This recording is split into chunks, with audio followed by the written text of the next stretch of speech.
I'll never forget the look on Marcus's face when the judge read the final verdict.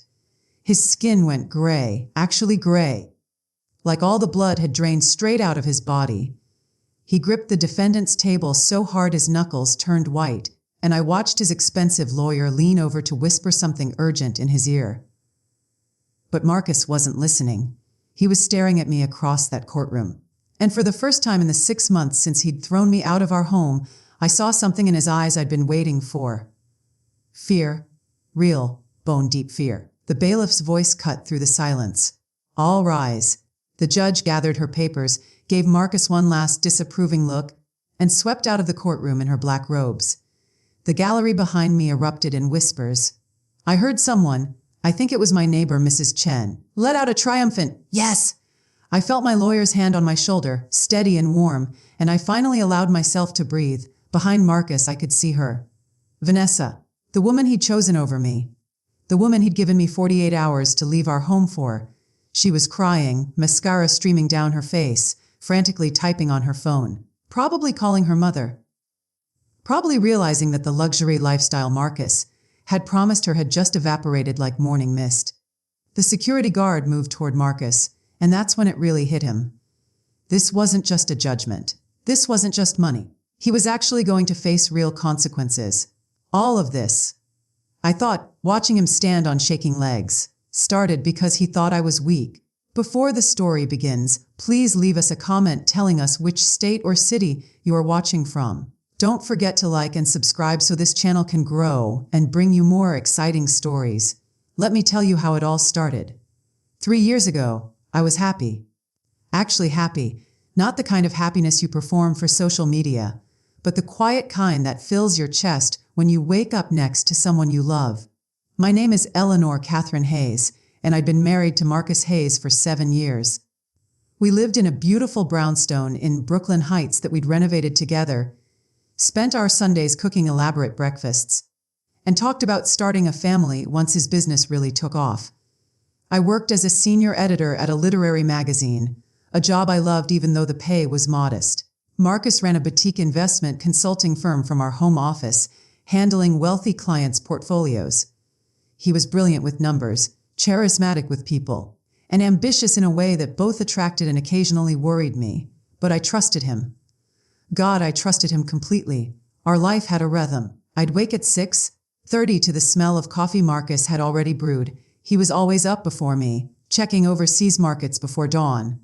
I'd shuffle into our kitchen, the one with the white subway tiles we'd installed ourselves, grouting late into the night while drinking wine and laughing at our terrible technique, and find him at the breakfast bar with his laptop, hair still messy from sleep, wearing his old Columbia sweatshirt. "Morning, Ellie," he'd say, looking up with that smile that had first caught my attention at a bookstore reading 9 years ago.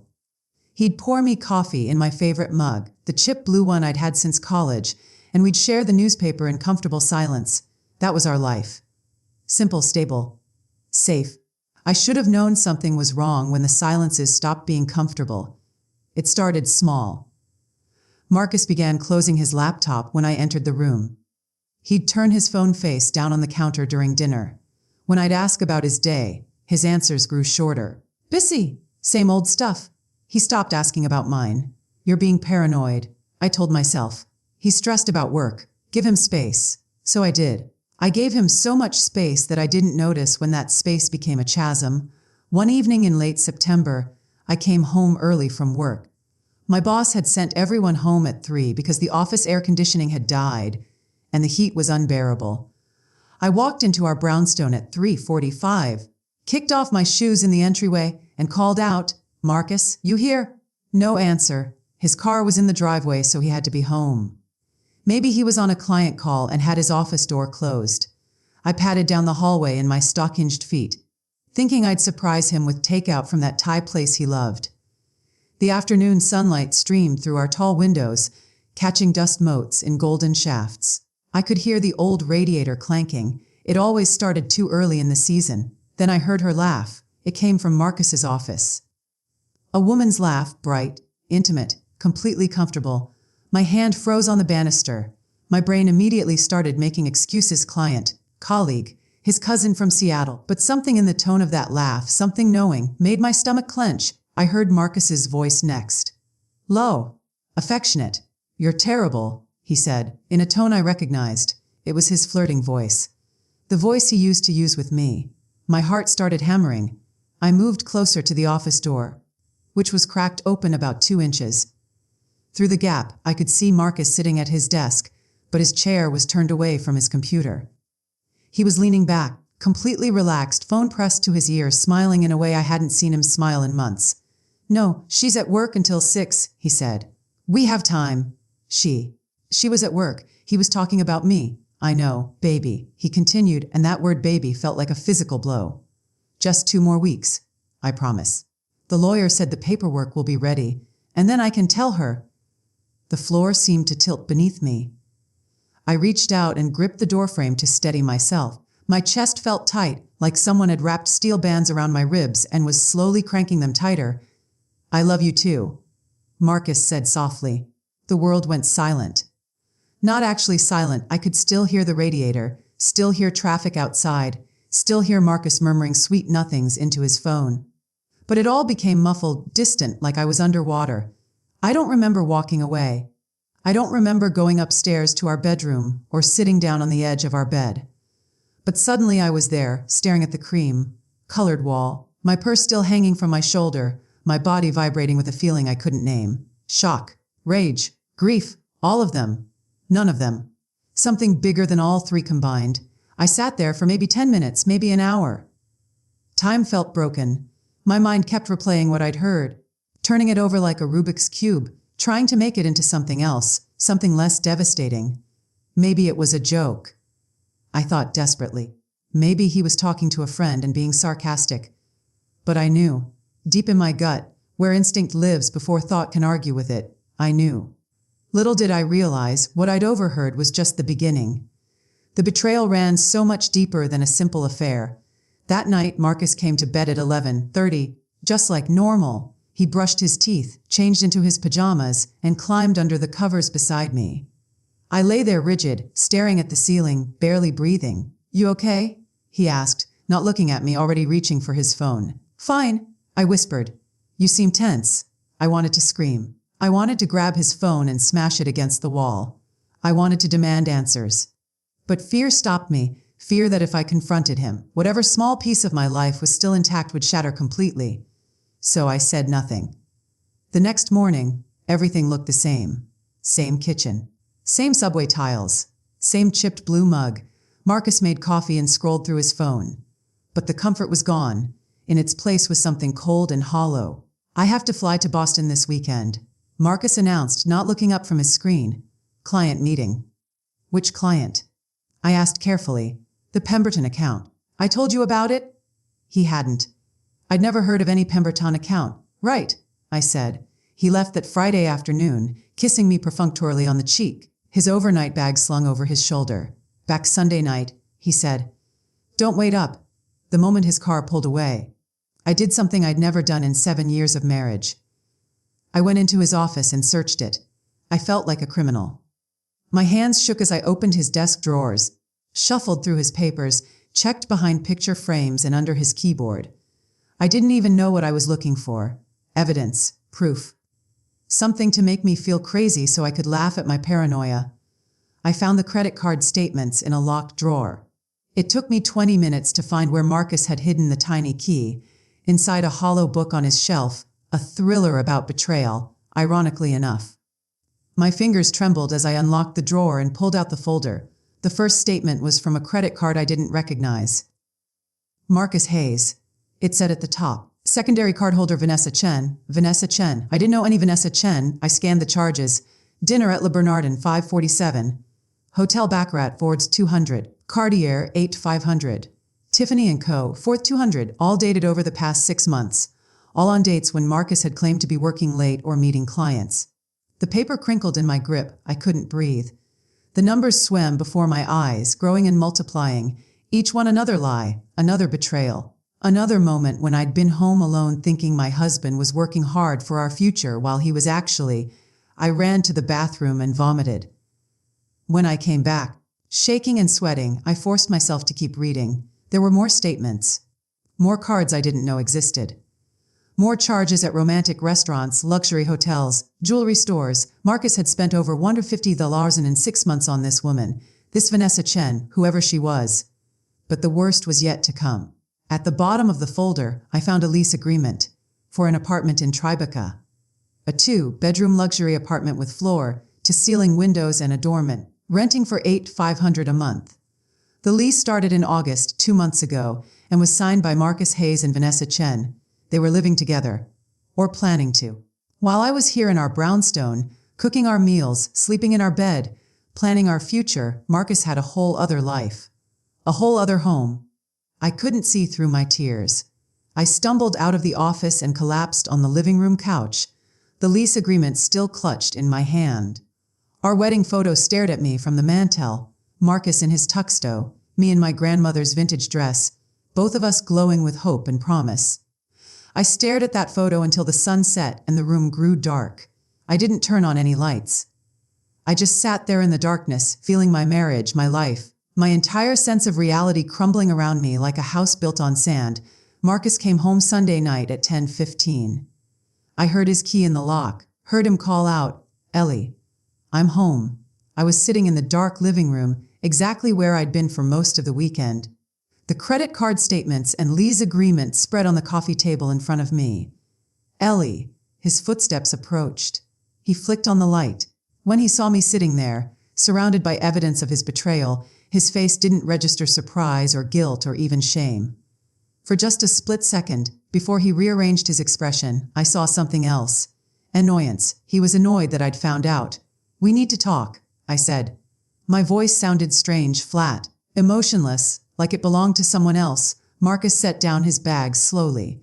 He looked at the papers on the coffee table, then at me. A muscle twitched in his jaw. "I can explain," he said. "Vanessa Chen," I said. "Who is she?" Marcus ran a hand through his hair. He didn't sit down. He stood there in the middle of our living room, and I watched him make a calculation. I could see it happening behind his eyes. Should he lie? Confess. How much did I know? "She's someone I met through work," he said finally. "How long?" "Ellie, how long, Marcus?" 9 months. 9 months. While I'd been planning our 10th anniversary trip, while I'd been researching fertility treatments, while I'd been living my life, completely oblivious. "Do you love her?" The question came out as a whisper. He looked at the floor. That was answer enough. "I want a divorce," he said. Just like that. No apology. No explanation. No acknowledgement of what he was destroying. "I've already talked to a lawyer." The steel bands around my chest tightened until I thought my ribs would crack. "You've been planning this." "I didn't want it to happen this way. I was going to tell you properly." "But yes, Vanessa and I, we want to be together. And I think it's better if we make a clean break." A clean break. Like we were business partners dissolving a venture, not two people who'd promised to love each other forever. "The house," I started. "Eyes in my name." Marcus interrupted. His voice was different now. Harder, business, like. "I bought it before we married, and you never went on the deed." My lawyer confirmed it. "I'm entitled to it?" "We renovated it together, with my money. My income has always been significantly higher than yours, Ellie. My lawyer says I have grounds to claim you were living off me."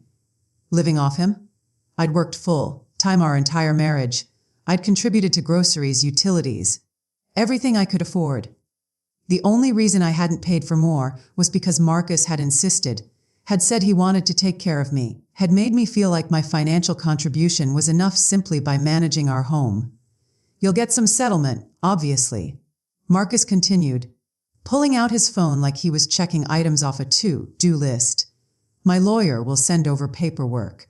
But I need you to move out by the end of the week." "The end of the week? 4 days. Where am I supposed to go?" My voice cracked. He shrugged. The man I'd loved for 9 years actually shrugged at me. "That's not really my problem, Ellie. You have friends, family. Figure it out. I need the house." "You need the house. Vanessa's lease is up and we—" He stopped himself, but the damage was done. "You're moving her in here." The realization hit me like cold water. "Into our home. It's my home. And yes, we are." I stood up, my legs shaking so badly I had to grip the arm of the couch. "You bastard. Don't be dramatic. People get divorced every day. You'll be fine. Don't be dramatic."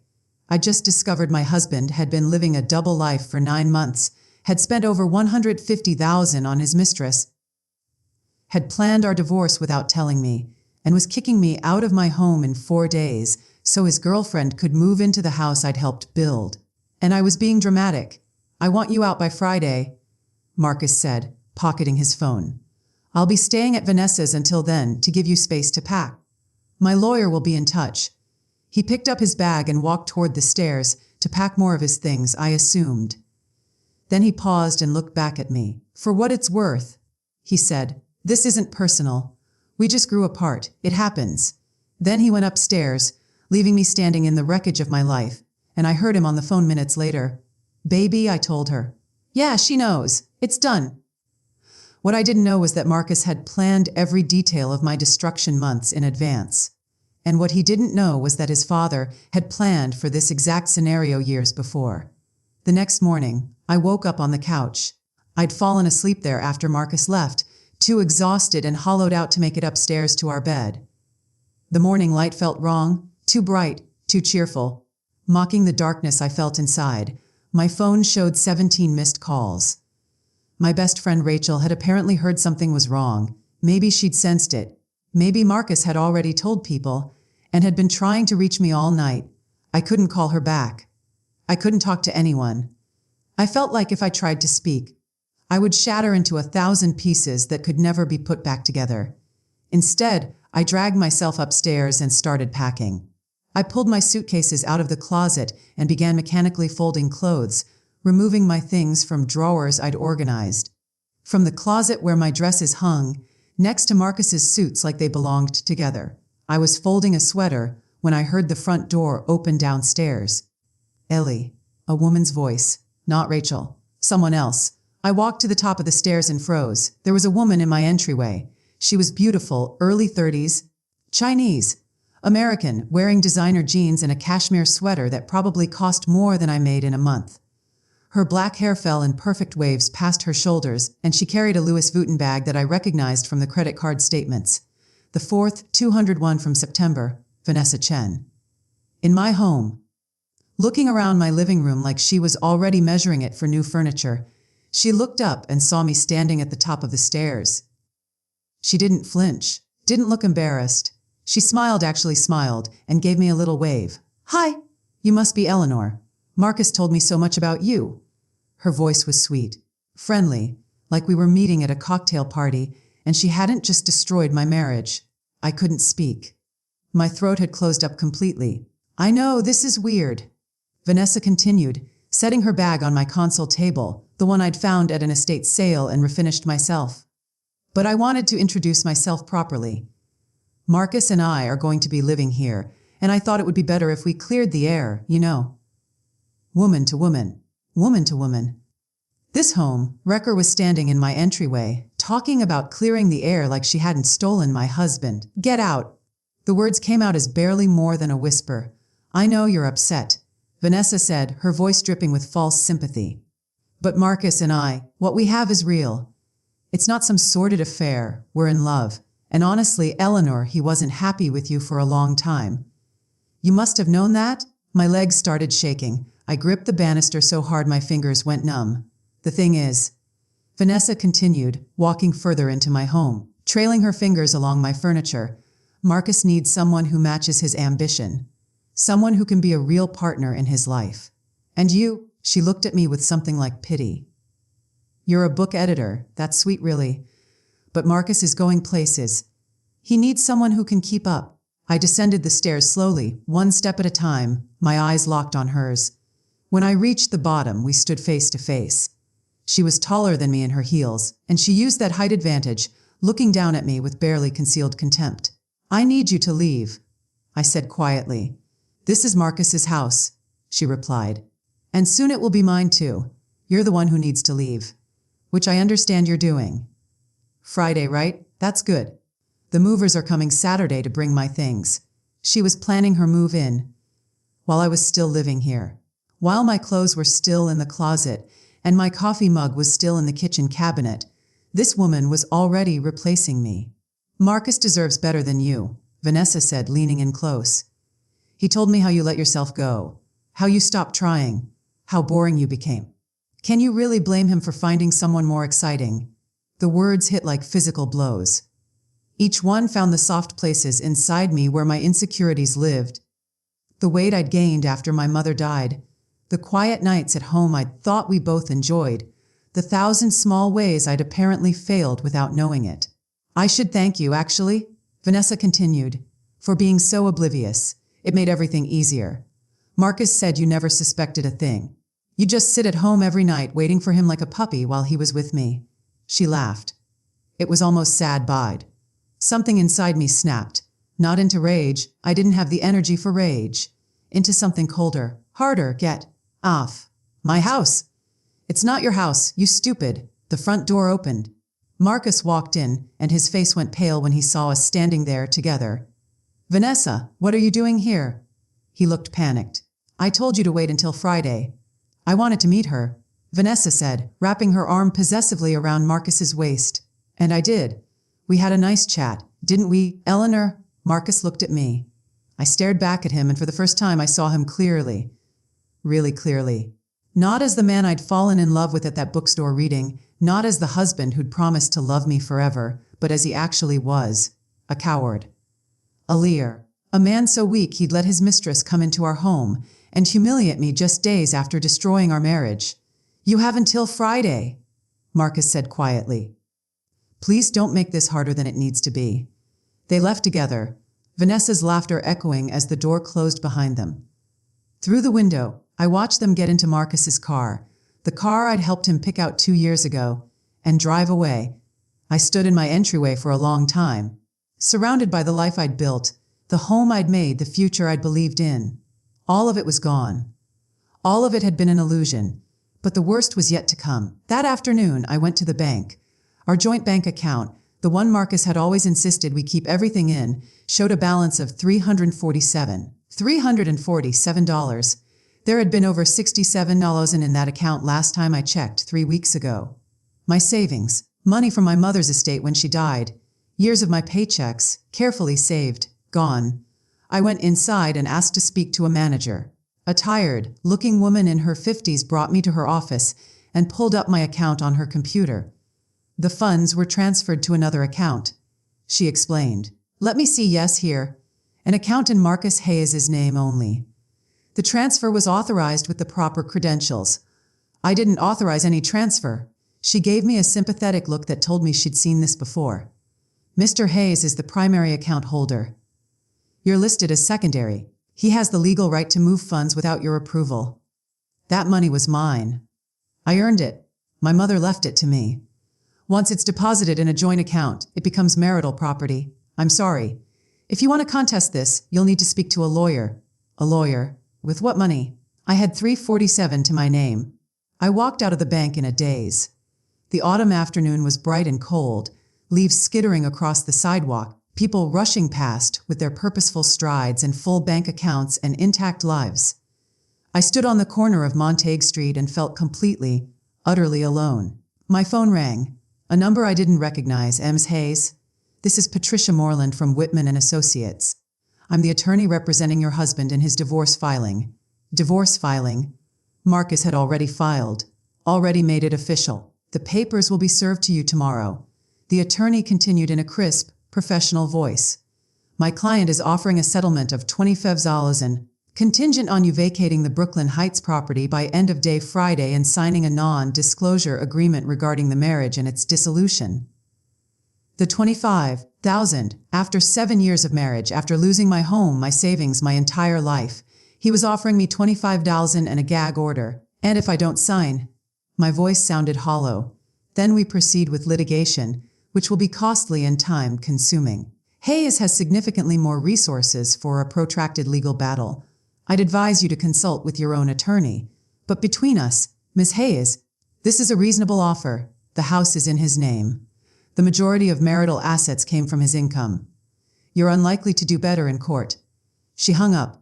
I stood there on the corner with my phone pressed to my ear, listening to dead air, and realized Marcus had planned everything perfectly. He'd moved our money to his private account. He'd filed for divorce first. He'd offered me a tiny settlement with a gag order so I couldn't even tell people what he'd done. He'd set me up to lose everything. I should have felt angry. I should have felt devastated. But I felt nothing. Absolutely nothing. I was beyond emotions, in a numb gray space where nothing seemed real. I walked back toward the brownstone. Was it still my brownstone? Could I even call it that? And saw a small crowd gathered outside. Mrs. Chen from next door. The couple from across the street. The doorman from the building on the corner. They were all staring at something on my front lawn. I got closer and stopped dead. My clothes, all of my clothes, thrown in a heap on the grass, mixed with my shoes, my books, my photo albums. Personal items I'd packed carefully in my suitcases that morning, now scattered like trash across the lawn for everyone to see. My underwear, my medications, my journals, everything. Mrs. Chen hurried over to me. "Eleanor, I'm so sorry. I tried to call you. Marcus came back about an hour ago with that woman and he threw everything out. He changed the locks. I told him he couldn't do that, but he said the house was his property and you were trespassing." Trespassing. In my own home, I stared at the pile of my belongings.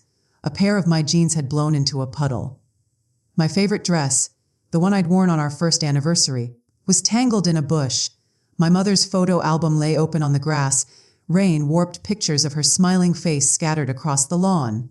The crowd was watching me, waiting to see what I would do, how I would react to this public humiliation. I bent down and started gathering my things. My hands were shaking so badly I could barely grip anything. Mrs. Chen immediately knelt beside me, helping me collect my scattered belongings. Then the couple from across the street joined in. Then the doorman. All of these people I barely knew, picking up my underwear and my books and my life while I tried not to cry. "Where will you go?" Mrs. Chen asked gently. I had no idea. I had $347 in the bank, no home, and apparently no legal right to any of the money I'd helped save or the house I'd helped build. "I'll figure something out," I said. But my voice cracked on the last word. We stuffed everything into garbage bags someone had brought. I stood on the sidewalk with 4 bags of my entire life, looking at the brownstone I'd thought of as home. The lights were on inside.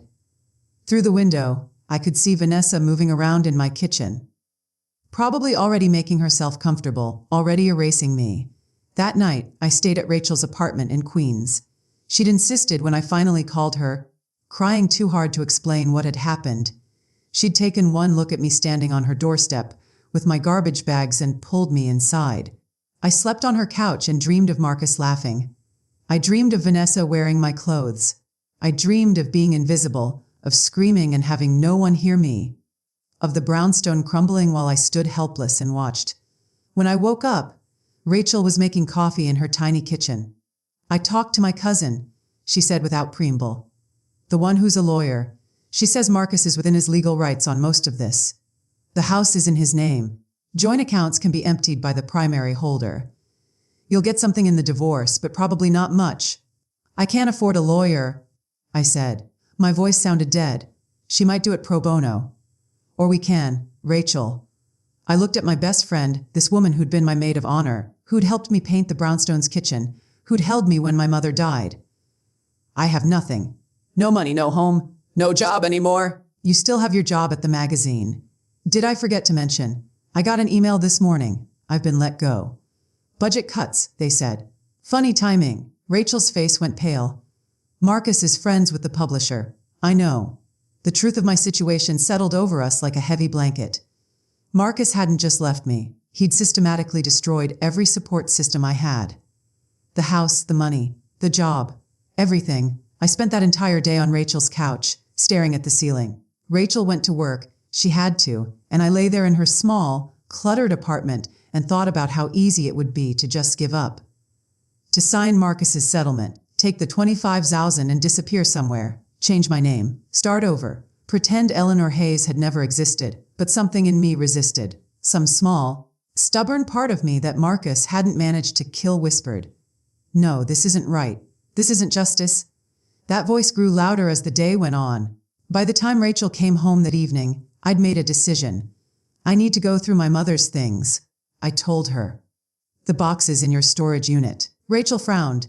"Now, Ellie, you've been through so much." "Now," I said firmly. "There's something I need to find." We went down to Rachel's building's basement storage. I hadn't looked at my mother's belongings since she died 18 months ago. It had been too painful. But now I remembered something, a conversation we'd had the month before her death, when she was in hospice and knew her time was running out. "I have something for you," she'd said, her voice weak but urgent. "A safety net. Your father insisted I keep it secret, and I've honored that promise. But you need to know it exists. In case of emergency." I thought she was confused from the medications. She died 2 days later, and I'd forgotten the conversation entirely, until now, in the storage unit, I found the box labeled "Mom, Personal Papers." Inside were her journals, photo albums, letters, and at the bottom, a manila envelope with my name written on it in my mother's shaky handwriting. My hands trembled as I opened it. Inside was a letter and a debit card.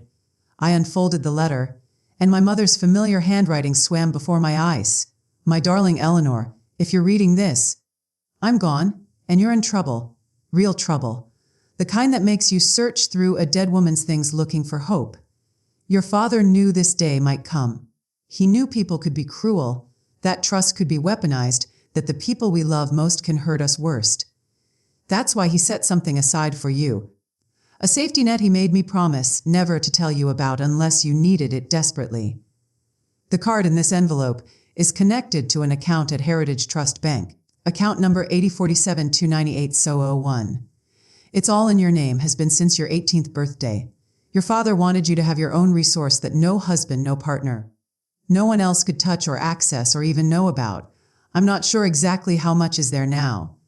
Your father set it up to gain interest, and he added to it for years. But when he died, there was at least 200 zalozin in it. My darling girl, I hope you never need this. I hope your life is full of people who honor your trust and value your love. But if someone has betrayed you, if someone has tried to destroy you, know this. You are not helpless. You are not weak. You are your father's daughter, and he planned for your strength long before you knew you'd need it. I wouldn't need this unless your ship was sinking, he used to say. Well, sweetheart, if you're reading this, I imagine you're feeling pretty waterlogged. This account is yours alone. It cannot be touched in divorce proceedings because it predates your marriage and was never disclosed as a marital asset. Use it to fight back. Use it to survive. Use it to rebuild. And Eleanor, don't let them win. Your father always said that people who play dirty expect everyone else to play fair. Be smarter than that. I love you. I believe in you. And I'm so sorry I won't be there to see you rise from whatever ashes you're currently sitting in. All my love, Mom. I read the letter 3 times. Then a 4th. My tears fell on the paper, smudging my mother's ink, but I didn't care. My father had left me money. Significant money. Money that Marcus didn't know about. Money that was mine alone, Ellie. Rachel was watching me from the doorway. What is it? I'm not signing his settlement, I said, standing up, clutching the debit card like a lifeline. I'm going to fight back. With what? You can't afford a lawyer. I looked at my best friend and felt something I hadn't felt in days. A spark, small but growing. Yes, I said slowly. I can. What I didn't know yet was just how much ammunition my father had given me. And what Marcus didn't know was that his careful plan had one fatal flaw. He'd underestimated me completely. The next morning, I walked into Heritage Trust Bank and presented my card. The account manager, a composed woman named Janet who looked like she'd seen it all, took me into her office and pulled up my information. Then her eyebrows went up. M's. Hayes, she said carefully. Are you aware of the current balance in this account?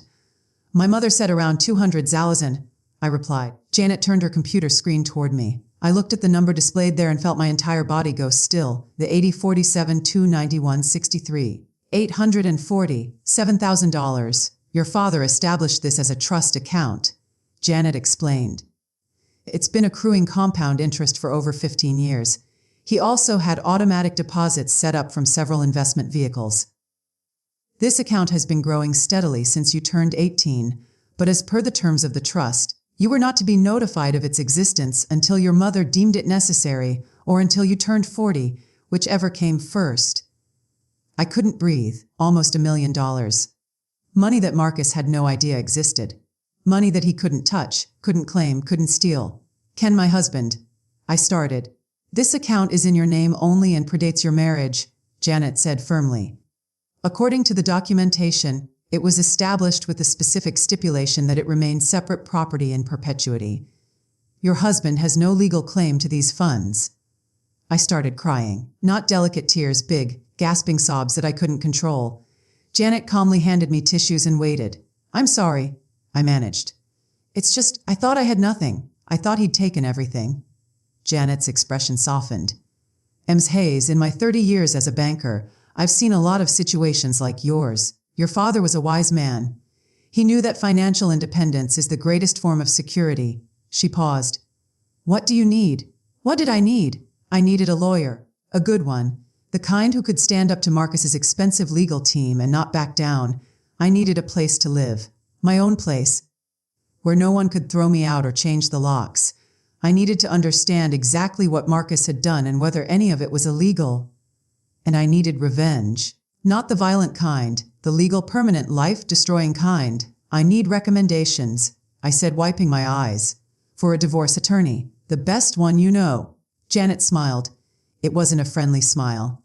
It was the smile of a woman who'd helped other women in my position before and took satisfaction in it. I know exactly who you need, she said, reaching for her phone. 3 hours later, I walked into the offices of Morrison & Blake, one of the most prestigious family law firms in New York.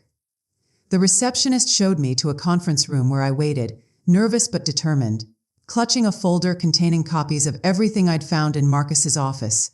The door opened, and a woman strode in. She was in her 50s, impeccably dressed in a charcoal suit, with steel, gray hair cut in a sharp bob, and eyes that looked like they could cut through lies like a hot knife through butter. Eleanor Hayes, she said, extending her hand. I'm Catherine Morrison. Janet from Heritage Trust called me. She said you need someone who doesn't lose. Her grip was firm. I don't lose. I liked her immediately. I spent the next 2 hours telling Catherine everything. She took notes, asked pointed questions, and didn't once look surprised or sympathetic. She treated my story like a case to be won, which was exactly what I needed. When I finished, she sat back and steepled her fingers. Your husband is an idiot, she said bluntly. Excuse me, he's made numerous tactical errors. Throwing your belongings on the lawn in front of witnesses, that's proof of hostile conduct. Emptying your joint account days before filing for divorce, that's potential financial abuse. Offering you a settlement with an NDA before full discovery, that's suspicious. She tapped her pen on her legal pad. Tell me about his business. He's an investment consultant. He manages portfolios for wealthy clients. And where does he keep his records? His office, at the brownstone. Everything's on his computer. Catherine's eyes gleamed. Everything. I thought about Marcus's office. His meticulous files. His locked drawer. The computer he never shut down, always sleeping but never off. Everything. I confirmed. Do you still have your keys to the house? He changed the locks. But he didn't change the security code, did he? I froze. Marcus had installed a sophisticated home security system 2 years ago. It controlled everything: locks, cameras, thermostats, and I knew the master code because I'd helped him set it up. No, I said slowly. He didn't. Catherine smiled. It was not a nice smile. Here's what's going to happen. We're going to file a counter petition for divorce on grounds of financial infidelity and misconduct. We're going to request full financial discovery, every account, every asset, every transaction. We're going to make him wish he'd never heard the phrase divorce lawyer. But he has more money for legal fees. You have 847 orders that he doesn't know about. That's more than enough. She leaned forward. Eleanor, I've been doing this for 25 years. I've seen men like Marcus before. They're clever but arrogant. They make plans but don't consider every angle. And they always underestimate their wives. What do I do first? First, you disappear. Don't tell him where you're living. Don't respond to his calls or messages. Everything goes through me now. Second, we're going to hire a forensic accountant to examine his business dealings. If he was stupid enough to misuse client funds or commit tax fraud, and in my experience, men having affairs often are, we'll find it. And third, Catherine's smile widened. Third, we're going to get everything he took from you. And then we're going to take a lot more. I left that office feeling something I hadn't felt in weeks. Power. Over the next month, I became a ghost. I rented a small apartment in Park Slope under my maiden name, Eleanor Catherine Winters. I didn't tell anyone where I was except Rachel and Catherine. I blocked Marcus's number. I deleted my social media accounts. I vanished. Marcus, according to Catherine, was panicking. His lawyer had received our counter petition and was very concerned about the financial discovery we'd requested. Apparently, Marcus had assumed I would sign his settlement and disappear quietly. The fact that I'd hired a top-tier attorney and was fighting back had not been part of his plan. Good. Catherine's forensic accountant, a stern man named Richard with the intensity of a bloodhound, began his work. Within 2 weeks, he called Catherine with news. She called me immediately. "We need to meet." "Now?" "My office." I rushed to her office, my heart pounding. Richard was there, surrounded by printouts and spreadsheets, looking like he'd just discovered gold. "Your husband is a thief," he said without preamble. "I know." "He stole my money." "No." Richard pushed a spreadsheet toward me. "I mean, he's stealing from his clients. He's been running a scheme for at least 2 years. He takes money from one client's account, invests it in high-risk ventures, and if those ventures pay off, he pockets the profit and returns the principal. If they don't pay off, he covers the loss with money from another client's account." "That's illegal," I said. "Very illegal. It's called commingling funds, and it violates about 15 different financial regulations." Richard pulled up another document. "But it gets better. The apartment in Tribeca, he's paying for it with client money. The Cartier jewelry, client money. The expensive dinners in hotels, client money. He's been using his clients' accounts as his personal piggy bank." Catherine was practically glowing. "How much?" "I'd estimate he's misappropriated over $600,000 in the last 18 months alone." Richard looked at me. "Your husband isn't just a cheater, Miss Hayes. He's a white-collar criminal." The room spun. I gripped the edge of the conference table. "What do we do with this information?" I asked. "We have a legal obligation to report it to the SEC and the district attorney's office," Catherine said. "Financial crimes of this magnitude can result in federal charges. We're talking prison time." "Prison." Marcus could go to prison. "But before we do that," Catherine continued, "we're going to use this information in your divorce proceedings. We're going to offer him a choice, give you everything you're asking for, or we report him to the authorities." "Isn't that blackmail?" "It's negotiation," Catherine corrected. "We're not asking for anything you're not entitled to. We're simply pointing out that cooperation would be in his best interest." 2 days later, Catherine, Richard, and I sat in a mediation room across from Marcus and his lawyer, Patricia Moreland. Marcus looked terrible. He'd lost weight, his skin was sallow, and his eyes had dark circles under them. When he saw me walk in with my legal team, his face went white. "Eleanor," he said, half standing. "Can we talk? Just us?" "Sit down, Mr. Hayes," Catherine said coldly. "You'll speak through counsel or not at all." Patricia Moreland looked uncomfortable. She opened her briefcase and pulled out documents. "My client is prepared to increase his settlement offer to 100,000. "No," Catherine interrupted. "Excuse me, no. We're not interested in settlements. Here's what's going to happen." Catherine slid a document across the table. "Mr. Hayes is going to transfer full ownership of the Brooklyn Heights property to my client.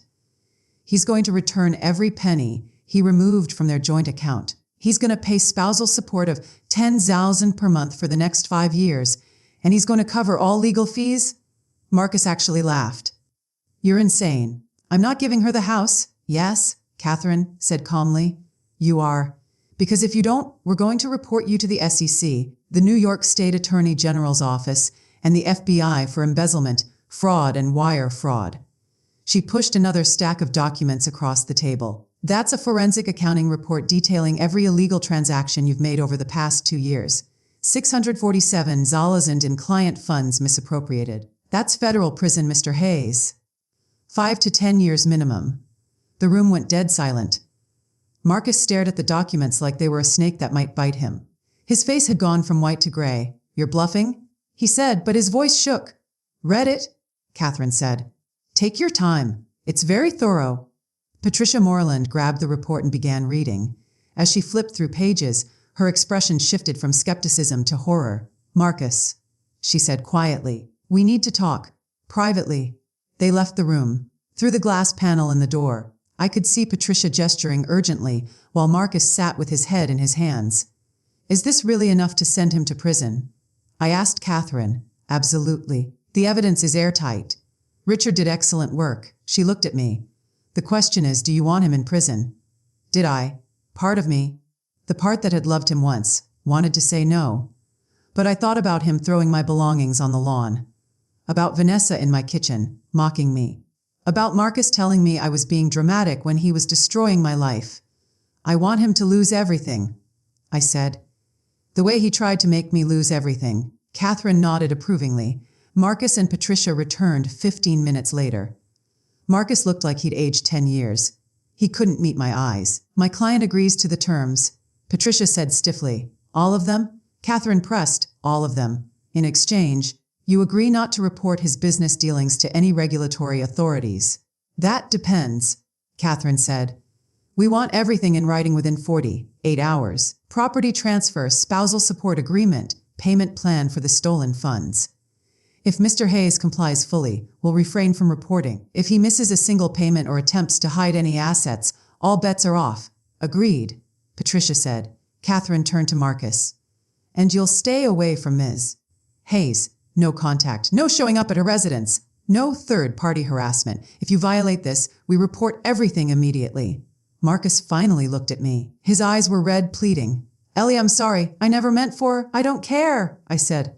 My voice was steady, cold. You wanted to destroy me. You failed. That's all that matters. But we were married for 7 years. We loved each other once? You wanted out, I said, standing up. You're out. Permanently. Sign the papers, transfer the property, and stay away from me for the rest of your life. I walked out of that conference room and didn't look back. 6 weeks later, I stood in the living room of the Brooklyn Heights brownstone, my brownstone now, legally and completely, and looked around. Vanessa's things were gone. Marcus had removed all his belongings. The house was mine, but the satisfaction I felt wasn't about the house. It wasn't even about the money, though the $67,000 had been returned to my account, plus the first spousal support payment. It was about standing up, about fighting back, about refusing to be erased. Rachel came over that night with wine and takeout to celebrate.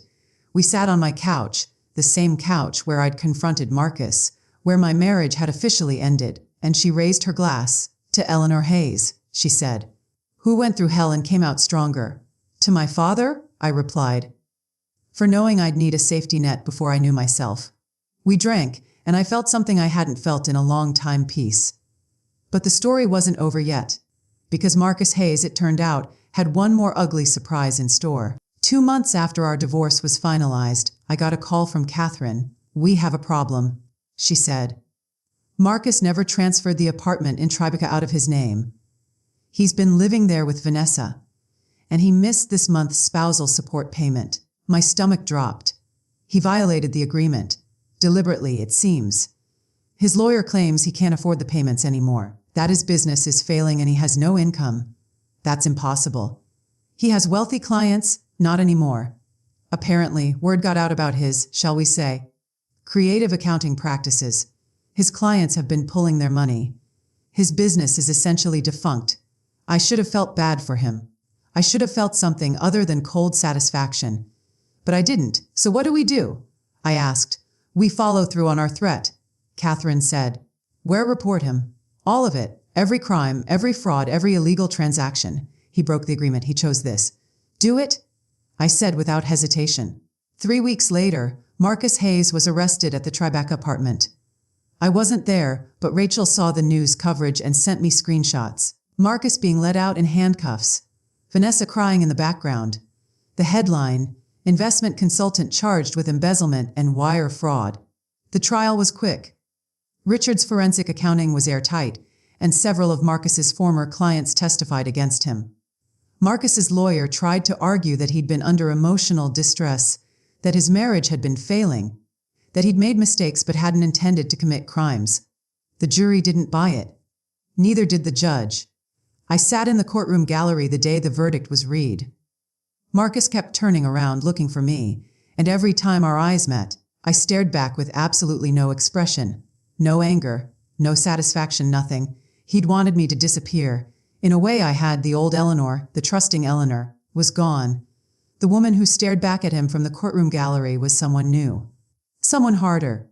Someone who'd learned that survival sometimes means becoming someone you never thought you'd be. On the count of embezzlement, how do you find the defendant? Guilty. On the count of wire fraud, how do you find the defendant? Guilty. Marcus slumped in his chair. Vanessa, sitting behind him, burst into tears and ran from the courtroom. Not one person moved to comfort her. The sentencing came 3 weeks later. The judge, a stern woman in her 60s named Margaret Chen, looked at Marcus with unconcealed disgust. "Mr. Hayes," she said, "you abused the trust of your clients. You stole from people who believed in you. You used their money to fund an extramarital affair while simultaneously attempting to financially devastate your wife. You've shown no remorse, no accountability, and no understanding of the severity of your crimes." That's when I saw it. The fear I mentioned at the beginning of this story. The moment when Marcus realized that this was real, that he was actually going to face consequences, that his life as he knew it was over. "I hereby sentence you to 6 years in federal prison, followed by 3 years of supervised probation. You'll pay restitution to your victims in the amount of $647,000. And Mr. Hayes," the judge leaned forward, "I hope you use your time in prison to reflect on the person you've become." The bailiff moved toward Marcus, and that's when he finally broke. He twisted in his seat, looking at me desperately. "Ellie, please," he called out. "Please, tell them you forgive me. Tell them I'm not a bad person. Please." I stood up. The entire courtroom turned to look at me. Marcus's eyes were streaming tears, his face desperate, pleading.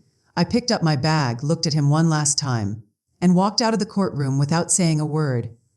Behind me, I heard him screaming my name. I didn't look back. That was 7 months ago. Today, I'm sitting in a cafe in Park Slope, working on my laptop. I'm freelancing as an editor now. I have enough clients to make a comfortable living, and I'm building something that's mine, that no one can take away. The Brooklyn Heights brownstone sold for $2.3 million. I bought a smaller place in Brooklyn, a cozy 2-bedroom with hardwood floors and a garden where I grow tomatoes in the summer. It's not as grand as the brownstone, but it's mine, truly mine. In a way that house never was. I kept enough of my father's money to live on for 2 years while I rebuild my career. The rest I invested wisely, with a financial advisor who comes highly recommended and who I researched thoroughly before trusting. I saw Vanessa once, a few months ago, at a coffee shop in Manhattan. She looked terrible, thin, tired, her designer clothes replaced with jeans and a sweater. She saw me and froze, clearly terrified I would confront her. I didn't. I just paid for my coffee and left. She wasn't worth my energy. Marcus is in a federal prison in Pennsylvania. He'll be there for 5 more years, possibly longer.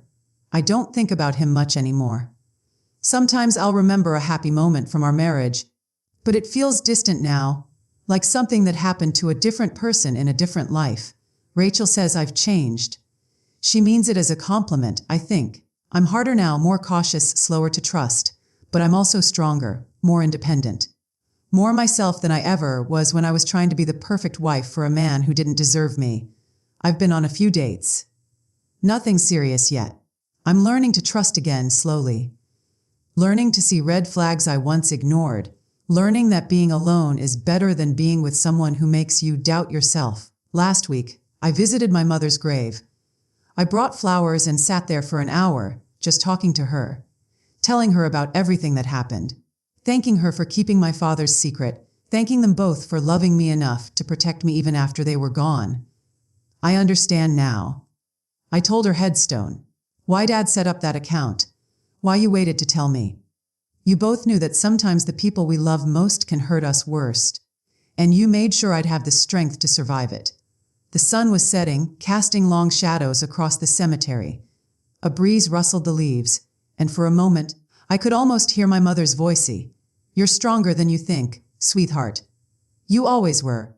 I'm not the same person I was when Marcus gave me 48 hours to leave our home." That woman was kind but naive, trusting to a fault, willing to believe the best in people even when they showed her their worst. This woman, the one typing in this cafe, sipping overpriced coffee, planning her future. She's different. She's learned that trust has to be earned, that love without respect is worthless. That sometimes the kindest thing you can do for yourself is refuse to forgive someone who hasn't earned it. Marcus wanted me to disappear. In a way, I did. But I didn't vanish into nothing like he'd hoped. I transformed. I became someone he never expected me to be, someone who fights back. Sometimes I think about what would have happened if I'd signed his settlement, if I'd taken the 25 Zalazin and the gag order and slunk away quietly. I would have survived. Probably. Found a way to rebuild. But I would have carried the weight of that injustice forever. Would have always wondered if I could have fought harder, stood stronger, been braver. Instead, I fought. And I won. Not just in court, though that was satisfying. I won something bigger. I won myself back. To anyone listening to this who's going through something similar, who's been betrayed, discarded, told they're worthless by someone who once promised to love them, I want you to know this: you are not helpless. You are not weak. You are not alone. The people who try to destroy you are often weaker than they seem. They expect you to break because breaking is easier than fighting. But you're stronger than you know. You have resources you haven't discovered yet. You have allies you haven't met. You have power you haven't accessed. Don't let them write your ending. Write it yourself. And if you're sitting in the ashes of your old life right now, feeling like everything is ruined and there's no way forward, I promise you there is. The path is hard. The climb is steep. But on the other side is a version of yourself you never knew existed. A version who survived, who fought, who won. That version of you is waiting. Go find her. Did you like the story, and which city are you listening from? Let's meet in the comments.